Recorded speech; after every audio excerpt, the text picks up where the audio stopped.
জীবন, এই জীবন আসলে কি?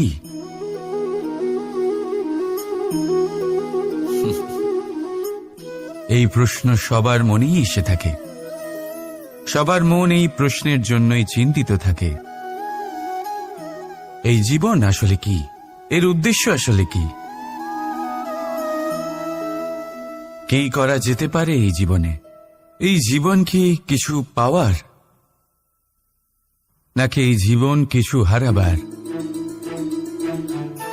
এই জীবন কি আসলে সেটাই যেখানে আমাদের পরমাত্মার খোঁজ করা উচিত, নাকি আমাদের ধাবিত করা উচিত নিজেদের স্বপ্নের লক্ষ্যে?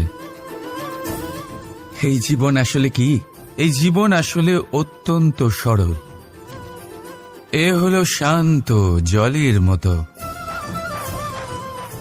একটা আয়নার মতো। এই জীবন, এই জীবন আসলে ঠিক যেন এক আয়নার মতো। আয়না কি করে? আপনাকে সেটাই দেখায় যা আপনি করে থাকেন। আপনি হাসি মুখে আয়নার দিকে তাকান, আয়না আপনাকে আপনারই মুখ দেখাবে, সেই হাসি সমেত। আপনি রেগে গিয়ে আয়নার দিকে তাকান, আয়না আপনাকে সেটাই দেখাবে। আপনি প্রসন্নভাবে হেসে আয়নার দিকে তাকালে আয়না আপনাকে সেটাই দেখাবে। এটাই হলো জীবন, একটা আয়নার মতো। আপনি এটা ভাববেন না যে এই জীবন আপনাকে কি দিয়েছে, বরং এটা ভেবে দেখুন যে আপনি এই জীবনকে কি প্রদান করেছেন। যদি আপনি এই জীবনকে সুখ প্রদান করেন, আনন্দ দিতে পারেন, ভালোবাসা দিতে পারেন, তাহলে এই জীবনও আপনাকে সুখ, আনন্দ আর ভালোবাসাই দেবে। তাহলে আসুন এই সুখ, আনন্দ আর ভালোবাসা দিয়ে বলুন, রাধা রাধা। জীবনে কখনো কখনো আপনি কি অর্জন করেছেন, তার থেকেও বেশি গুরুত্বপূর্ণ হলো এটা যে আপনি কি ত্যাগ করেছেন। কিন্তু কোন কোন বিষয়ে সাবধান থাকতে হবে তা মন দিয়ে শুনুন। জীবনে যখনই আপনি আপনার লক্ষ্য স্থির করবেন, তখন ভ্রম থেকে সাবধান থাকুন, কারণ তা আপনাকে লক্ষ্যভ্রষ্ট করে দিতে পারে। যখন যাত্রা করবেন, তখন আলস্য থেকে সাবধান থাকুন, কারণ সেটা আপনাকে আপনার যাত্রা পূরণ করতে দেবে না। যখনই ন্যায় করবেন, তখন বন্ধুদের থেকে সাবধান থাকুন, কারণ তারা আপনার ন্যায় করার ক্ষমতা দুর্বল করে দিতে পারে। যখনই সাফল্য লাভ করবেন, অহংকার থেকে সাবধান থাকুন, কারণ তা আপনার সাফল্য আপনার কাছে বেশি দিন ধরে রাখতে দেবে না। আর যখনই আপনি প্রেম করবেন, নিজের থেকে সাবধান থাকুন, কারণ আমি আপনাকে কখনো আমরা হতে দেবে না। রাধা রাধা। সাপ, এই শব্দটা শুনলেই মনের মধ্যে এক ধারণা তৈরি হয়।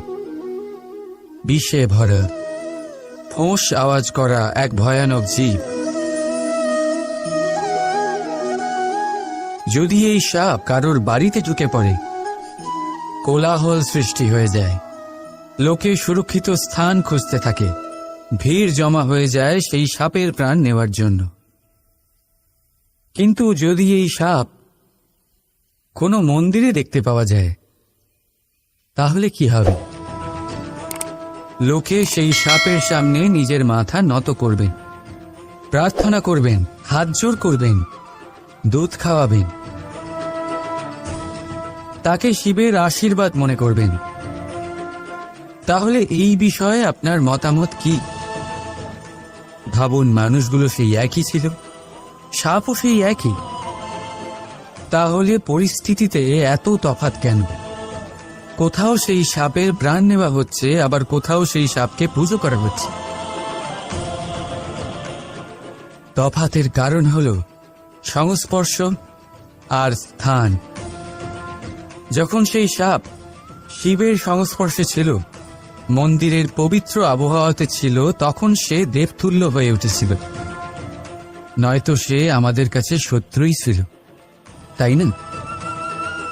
তাই নিজের জীবনে সংস্পর্শ আর স্থানের চয়ন খুব ভেবেচিন্তে করুন, কারণ এই সংসার আপনার ব্যক্তিত্বের আন্দাজ আপনার সংস্পর্শ থেকেই করবে। আর হ্যাঁ, এখানে বিষয় ধনী বা গরিবের নয়, এখানে বিষয় হল সংস্কারী আর সদাচারীর সঙ্গে। সদাচারীর সঙ্গ সবসময় সম্মানের কারণ হয়। রাধা রাধা। আপনি কখনো কোনো স্বর্ণকারকে দেখেছেন? সোনা তারই হয়, গয়না বানানোর শিল্প তারই হয়। তাও ও বারবার সোনাকে গরম করে, হাতুড়ি নিয়ে বারবার তার উপরে প্রহার করে। কিসের জন্য? যাতে সে সেই স্বর্ণকে কুন্দন বানাতে পারে, প্রত্যেক আঘাতের সাথে তার মধ্যে থেকে খাদ বের করতে পারে। একজন বিবেকশীল ব্যক্তিরও এটা করা উচিত, যাতে এই সংসার আপনাকে আঘাত করার আগে আপনি নিজের মধ্যে থাকা দোষগুলো বহিষ্কার করে দিন। হয়তো একটু কষ্ট হতে পারে, কিন্তু এ অবশ্যই করুন। যদি আপনি কুন্দন হতে চান, তাহলে নিজেকে নিজের স্বর্ণকার অবশ্যই হতে হবে। রাধা রাধা।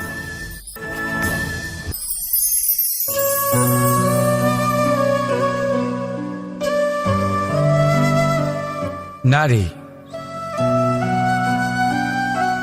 পুরুষরা যাকে নাম দিয়েছেন ত্রিয়া, কেন দিয়েছেন, কে দিয়েছেন, কেউ তা জানে না। কথায় আছে, পুরুষরা ভাবেন যে ত্রিয়া, ভাবেন একরকম, বলেন অন্য কিছু, আর করেন অন্য কিছুই। কিন্তু সত্যিটা কি এটাই? আসল সত্যি হলো এটাই যে ত্রিয়া হলো সেই চরিত্রহীন পুরুষ আর কেউ নয়। সেই পুরুষ যারা নারীকে বলেন যে আপনি হলেন মা, আপনি হলেন দেবী, আপনি হলেন বোন, আর ভাবেন কি? ভাবেন যে এই নারী হলো আমাদের পায়ের ধুলো আর কিচ্ছু নয়। আর কি করেন? ওনাদের মাথায় ওনাদের খোপায় মালা পরিয়ে দিয়ে ভাবেন যে ওনারা হলেন তাদের পায়ের ধুলোর সমান। একজন নারীর সম্মান ভঙ্গ করেন, তাদের দাসী মনে করেন। ভুলবেন না, যত্র নারী আস্ত পূজ্যন্তে রমন্তে তত্র দেবতা। অর্থাৎ যেখানে নারীকে পুজো করা হয় সেখানে ঈশ্বর বাস করেন, আর যেখানে নারীকে অপমান করা হয় সেখানে ঈশ্বর এবং ভাগ্য এই দুই রুষ্ট হয়। মনে রাখবেন, যদি নারী কল্যাণকারী হতে পারেন, তাহলে নারী মহাচণ্ডী রূপও ধারণ করতে পারেন। যদি একজন নারী মাতা হয়ে জন্মদান করতে পারেন, তাহলে নারী মৃত্যু হয়ে বিনাশও করতে পারেন। যেখানে নারী অপমানিত হবেন, সেখানে মহান ভারতও মহাভারতের পথে অগ্রসর হতে পারে। তাই মনে রাখবেন, নারীর অপমান যেন কখনোই না ঘটে। আর যদি কোথাও নারীর অপমান হয়, তার অর্থ হলো আপনার বিনাশ আপনার দিকেই আসছে, আর এটা হলো তার প্রথম পদক্ষেপের প্রথম পদধ্বনি। রাধা রাধা। ছেলেবেলা। এবার ছেলেবেলার বিষয়ে আর কি বলি, অত্যন্ত বিশেষ হয় এই ছেলেবেলা। সেই সময়ের অনেক কথা আমাদের আজও মনে আছে আর সারা জীবন মনে থাকবে। এমন কোনো কথা, যেমন কিছু একটা ঠাট্টা করেছিলাম, যাতে মাতা পিতা এত রেগে গেছিলেন যে সেদিন হয়তো আমাদের খেতেই দেননি। এরকম হয়, আর আমার সাথেও তা হয়েছে। কিন্তু একটু ভেবে দেখুন, যখন আমরা অভুক্ত থাকি, তখন কি আমাদের মাতা পিতার গলা দিয়ে খাবার নামতে পারে? কখনোই নয়। কিন্তু আমরা তো কথা বলছি মাতা পিতাকে নিয়ে। কিন্তু যদি আমরা নিজেদের কথাও বলি, আমরা যদি কখনো জানতে পারি, কোনো ভিক্ষুকের বিষয় জানতে পারি যে সে অভুক্ত রয়ে গেছে, তখনও আমাদের গলা দিয়ে খাবার নামে না। আর এই যে কথাটা, যখন সমাজে খুব বড় কোনো বিপদ আসে, তখন এই কথা আমাদের কাছে স্পষ্ট হয়ে যায়। যেমন ধরুন কোনো মহাযুদ্ধ বা মহামারী হয়, তখন মন অশান্ত হয়ে ওঠে। আর তখন যদি আপনি মনে শান্তি পেতে চান, তো একটাই মন্ত্র রয়েছে, সেবা করুন। যতটা পারবেন ততটা সেবা করুন। এই সমাজে কত সংখ্যক মানুষ রয়েছেন যারা খালি পেটে শুয়ে পড়েন, কিন্তু যদি আমাদের মধ্যে প্রত্যেক মানুষ চেষ্টা করেন, সঠিকভাবে চেষ্টা করেন, তাহলে কোনো মানুষ অভুক্ত থাকবেন না। এক অত্যন্ত গুরুত্বপূর্ণ কথা মনে রাখবেন, কোনো দরিদ্র, কোনো অভুক্তকে খেতে দেওয়া তা হল ঈশ্বরকে ভোগ নিবেদন করার থেকেও মহান কার্য। কারণ ঈশ্বর গরিব মানুষের প্রার্থনায় বাস করেন। আর ধরে নিন, যদি সেই ভিক্ষুক আপনার দেওয়া খাবার গ্রহণ করেন, অর্থাৎ ঈশ্বর আপনার দেওয়া খাবার গ্রহণ করলেন। কারণ এই মানবতা, এই সেবাই হল ঈশ্বরের সব থেকে বড় আরাধনা। তাই এই আরাধনায় বিলীন হয়ে থাকুন, আর আমার সাথে ভালোবেসে বলুন, রাধা রাধা। অর্ধাঙ্গিনী। আপনার জীবনে অর্ধাঙ্গিনীর ভূমিকা কি হতে পারে? আপনি বলবেন সেরকমই যেমন আমার জীবনে রুক্মিণীর ভূমিকা। এটা সত্যি, কিন্তু এটাও সত্যি কথা যে আমার আর রুক্মিণীর এই সম্পর্ক, তাকে আরো গভীর করার জন্য অত্যন্ত প্রয়োজনীয় হলো আমরা প্রথমে বন্ধু হই। একজন ভালো স্বামী বা স্ত্রী হবার প্রথম পদক্ষেপ বন্ধুত্ব, অর্থাৎ সখা প্রেম। যতক্ষণ না এক স্বামী স্ত্রী নিজেদের সম্পর্কে বন্ধুত্বের মাহাত্ম্য বুঝতে পারবেন না, ততক্ষণ এই সম্পর্ক যেন অপূর্ণ থেকে যাবে। আর তারপর এই সম্পর্কে জন্ম নেয় সেই অনুভূতি, যেমন অধিকার, যেমন অভিমান। এই দুই ভাবনা যা এই সম্পর্ক ভাঙার প্রথম পদক্ষেপ হয়ে থাকে। সেই জন্য নিজের দাম্পত্য জীবনে অধিকার ফলানোর আগে নিজেকে জিজ্ঞাসা করুন, আপনি কি আপনার জীবনসঙ্গীর সব থেকে ভালো সখা হতে পেরেছেন? সম্পর্ক আরো উন্নত হবে। রাধা রাধা। উৎসব, পুজো, পার্বণ আমাদের জীবনে উল্লাস করে দেয়। এবার দীপাবলির উৎসব এসেছে।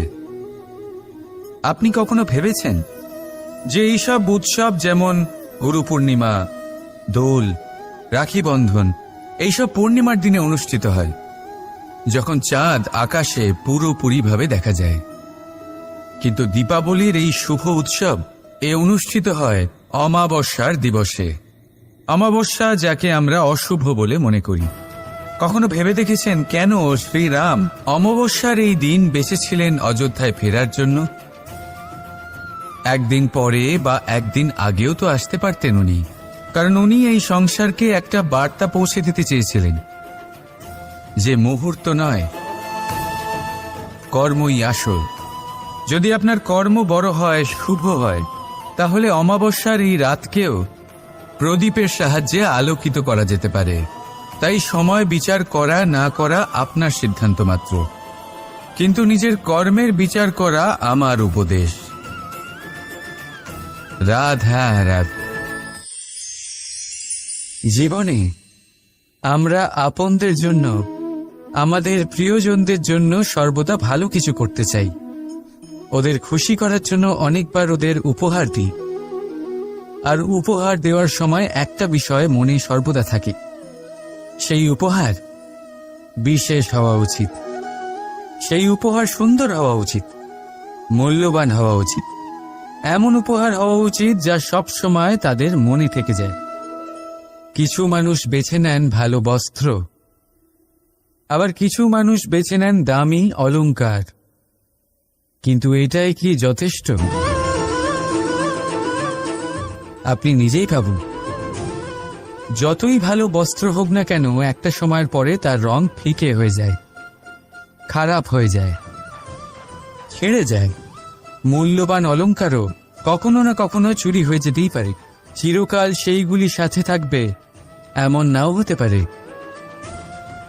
তাহলে এমন কি দেওয়া যায় যা চিরকাল তাদের সাথে থাকবে? উত্তর হল ভালো সময়। যদি আপনি কাউকে ভালো উপহার দিতে চান, তাহলে তাদের সাথে ভালো সময় কাটান। কারণ যতই আপনি তাদের সাথে সময় কাটিয়ে নিন না কেন, তা কখনো পূরণ হবে না। এটা সর্বদা মনে জীবিত থাকবে, আর সেই আনন্দের মুহূর্তগুলি কেউ তাদের থেকে না কেড়ে নিতে পারবে আর না চুরি করতে পারবে। তাই আনন্দের সাথে সময় কাটান আর ভালোবেসে বলুন, রাধা রাধা। এই সংসারে জ্ঞানী কে?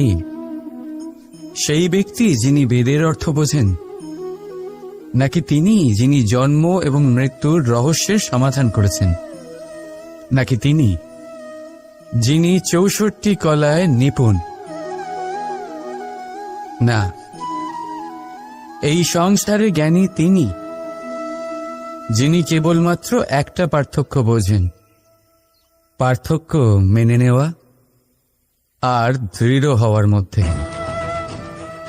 শব্দগুলি অত্যন্ত সরল, কিন্তু যদি মন দিয়ে ভেবে দেখেন তাহলে এর অর্থ অত্যন্ত গুরুত্বপূর্ণ। বুঝিয়ে বলছি আপনাকে, যদি মেনে নেন তাহলে হার, কিন্তু যদি দৃঢ় হন তাহলে জিত। যদি মেনে নেন তাহলে কেউ আপন, কিন্তু আপনি দৃঢ় হলে সে আপনার শত্রু। মেনে নিলে ভগবান আছেন, আর দৃঢ় হলে তা শুধুমাত্রই এক পাথর। শুধু এই পার্থক্যগুলি বুঝে নিন, সংসারের সমস্ত কিছুই আপনার কাছে পরিষ্কার হয়ে যাবে। রাধা রাধা। দৃষ্টি মানুষকে দেওয়া প্রকৃতির অন্যতম শ্রেষ্ঠ উপহার। সেই দৃষ্টি যার জন্য মানুষ এই সংসার দেখতে পারে, নিজের পথ দেখতে পারে। কিন্তু সংসারে দৃষ্টি লাভ করেও সবাই মহান হতে পারে না, প্রসন্ন হতে পারে না। প্রসন্ন শুধুমাত্র তারাই হয় যাদের দৃষ্টিভঙ্গি শুভ হয়। এবারে যারা গোলাপে শুধুমাত্র কাঁটা খুঁজে পায়, তাদের হাত অবশ্যই সেই কাঁটা দ্বারা আঘাতপ্রাপ্ত হয়, কারণ তাদের দৃষ্টি শুধুমাত্র কাঁটা অবধি সীমিত থাকে। কিন্তু সুগন্ধ প্রস্তুতকারক পাপড়ি অবশ্যই খুঁজে বার করেন। কেন? একটু ভেবে দেখুন। যারা অন্ধকারে আলো পেতে চান, তাদের কাছে প্রদীপও সূর্যের মতো মনে হয়। কিন্তু যারা খুঁত বার করতে চান, তারা সেই প্রদীপের নিচে অন্ধকারই খুঁজে পান। যারা ভালোবাসা পেতে চান, তারা অচেনা মানুষের মধ্যেও স্নেহ খুঁজে পান। নয়তো কাউকে পেয়েও তাদের না চিনতে পারা মানুষের অভাব নেই। দৃষ্টি আমাদের দেখায়, কিন্তু দৃষ্টিভঙ্গি আমাদের সেটা দেখায় যা আমরা দেখতে চাই। যেমন আপনার ভাবনা হবে, সেটাই সত্যি হয়ে আপনার সামনে আসবে। তাই আপনার ভাবনাগুলিকে শুভ করুন আর ভালোবেসে বলুন, রাধা রাধা। আমার সামনে রয়েছে গরুর দুধ, যা 2 দিন পর্যন্ত ভালো থাকে। যদি এই দুধ গরম করে জমানো হয়, তাহলে তৈরি হয় দই, যা 3-4 দিন অবধি ভালো থাকে। যদি এই দইকে মন্থন করেন, তৈরি হবে মাখন, যা অনেক সপ্তাহ ভালো থাকে। আর যদি এই মাখন ফোটানো হয়, তাহলে তৈরি হয় ঘি, যা বহু বছর ভালো থাকে। মানেটা বুঝলেন? তাপ আর মন্থন। জীবনে যত পরীক্ষায় উত্তীর্ণ হতে পারবেন, যত কষ্টের তাপ সহ্য করতে পারবেন, যত মন্থনের বাধা পেরোতে পারবেন, ততই যশ, শক্তি আর সামর্থ্য বাড়তে থাকবে। তাই কর্ম করুন, কঠিন বাধার সম্মুখীন হন, আর মন্থন করে মন শুদ্ধ রাখুন। মন প্রসন্ন হয়ে বলবে, রাধা রাধা।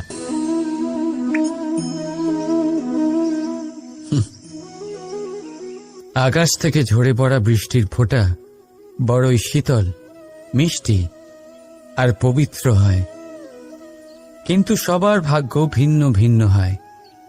এবারে দেখুন, যদি কোনো ফোঁটা কলা পাতায় পড়ে তা শিশির হয়ে থেকে যায়, প্রকৃতির সৌন্দর্য বাড়ায়, প্রাণীদের তৃষ্ণা মেটায়। যদি কোনো ফোঁটা ঝিনুকে পড়ে তা মুক্ত হয়ে যায়, আর যদি কোনো ফোঁটা সাপের মুখে পড়ে তাহলে তা বিষ হয়ে যায়। এখানে সবার উৎপত্তি একই, কিন্তু গুণ ভিন্ন ভিন্ন হয়। কেন? কি কারণ এটার? কারণ হলো সংস্পর্শ। সংস্পর্শ বড়ই প্রভাবশালী হয়। চাইলে সে আপনার উত্তরণ ঘটাতে পারে, আবার চাইলে আপনার পতনও ঘটাতে পারে। এবার বৃষ্টির ফোঁটা এটা চয়ন করতে পারে না যে তার সংস্পর্শ কি হবে, তার ভাগ্য কি হবে। কিন্তু আমরা তো মানুষ, আমরা তো আমাদের সঙ্গ বাঁচতে পারি। তাই ভাবনা চিন্তা করে নিজের সঙ্গ বাছুন। এই চয়ন কিন্তু আপনারই, আর এর পরিণামও আপনাকেই ভোগ করতে হবে। রাধা রাধা। এই ফল দেখতে পাচ্ছেন আপনি? সবাই জানে এই ফলের থেকে বেরোনো বীজ একটা নতুন বৃক্ষকে জন্ম দেবে, যেই নতুন বৃক্ষ আবার এমন এক ফলের জন্ম দেবে। কিন্তু আপনি কি কখনো ভেবে দেখেছেন ফল আর বীজের সম্পর্ক এতই গভীর, অথচ বৃক্ষের মূল আর বৃক্ষের শাখার মধ্যে এত দূরত্ব কেন? কারণ দূরত্ব অতি আবশ্যক। যদি আপনি কাউকে নিজের কাছে চিরকালের জন্য রাখতে চান, তখন তাদের থেকে দূরত্ব কিছু সময় দরকারি। এই দূরত্বই হলো সেই কারণ যার জন্য আপনি আপনার সঙ্গীর মাহাত্ম্য বুঝতে পারেন। এই দূরত্বের জন্যই আপনি আরো প্রেরণা পান যাতে তাদের সাথে আবার দেখা হয়। আর সেই জন্য মনে রাখবেন, দূরত্ব কখনোই খারাপ নয়। ফলের থেকে বীজের এই দূরত্বই নতুন ফল হওয়ার কারণ হয়ে দাঁড়ায়। প্রেমের আসল পরীক্ষা হয় এই দূরত্ব দিয়েই। তাই দূরত্বের সাথেও প্রেম করুন, আর ভালোবেসে বলুন, রাধা রাধা। আসতে চলেছে দোল উৎসব। দোল অর্থাৎ রং, দোল অর্থাৎ প্রেম, দোল অর্থাৎ রাধা কৃষ্ণ। কখনো ভেবেছেন কেন এই দোল উৎসব রাধা কৃষ্ণের সাথে জড়িত? উত্তর সহজ। রাধা আর কৃষ্ণ পৃথিবীতে এসেছে প্রেম শেখাতে, আর পৃথিবী তৈরি হয়েছে পঞ্চরঙের পঞ্চ পদার্থ দিয়ে: ভূমি, বায়ু, অগ্নি, জল আর আকাশ। দোলের এই উৎসব না শুধুমাত্র রাধা আর কৃষ্ণের প্রেমের প্রতীক, বরং পৃথিবীতে এই পঞ্চ পদার্থের মিলনেরও প্রতীক। সেই পদার্থ যা না কেবল এই পৃথিবী তৈরি করে, বরং সেই মানুষদেরও সৃজন করে যারা এই পৃথিবীতে বাস করে। আর যখন মানুষ একে অপরকে দোলের রঙে রাঙিয়ে দেয়, তখন কাউকে আলাদা দেখতে লাগে না, সবাইকে একরকম লাগে। কারোর মুখ দেখা যায় না, যদি কিছু দেখা যায় তা শুধু এই রং,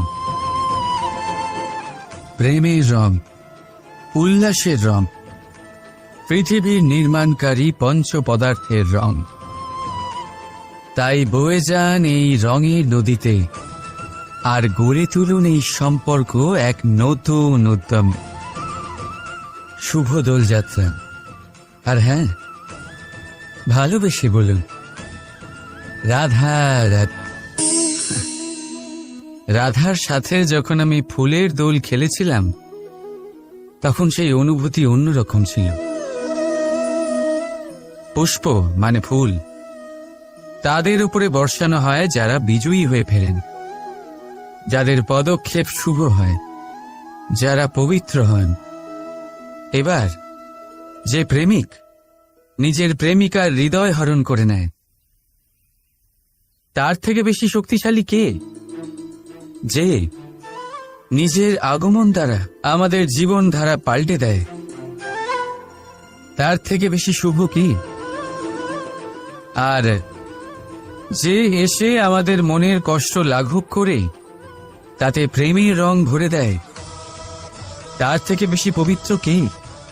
তাই সেই প্রত্যেক ব্যক্তি যিনি আপনার কাছে প্রিয়, যাদের আপনি ভালোবাসেন, তা তিনি আপনার মা হন, বাবা হন, বন্ধু হন, ভাই বোন হন, গুরু হন, তাদের উপরে পুষ্প বর্ষালে না শুধুমাত্র আপনার মান বাড়ে, বরং তাদের মনও আনন্দে ভরে যায়। কারণ রঙের সাথে যখন সুগন্ধ মিশে যায়, তখন আনন্দ দ্বিগুণ নয়, শতগুণ বেড়ে যায়। রাধা রাধা।